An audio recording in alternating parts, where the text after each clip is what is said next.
আসসালামু আলাইকুম। আশা করি সবাই ভালো আছেন। আজকে আমার ভিডিওর সেটআপ দেখে বুঝতে পারছেন আমি কোনো রকম প্রস্তুতি ছাড়াই ক্যামেরার সামনে এসেছি।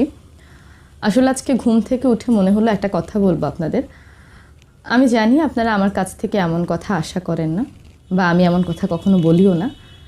তো আজকে আমি এমন একটা কথা বলবো যে টাইপের কথা আমি আগে কখনো বলিনি, কিংবা আমার পেজে আপনারা এর আগে কখনো শোনেননি। এমন একটা কথাই আপনাদের আমি বলতে যাচ্ছি আজকে। এই জন্য আসলে কোনো প্রস্তুতি নেই, ঘুম থেকে উঠেই ক্যামেরা অন করে দিয়েছি, ক্যামেরা অন করেই এসছি কথাটা বলতে। কথাটা হলো, বাইয়ে আজকে আমার মন ভালো নেই।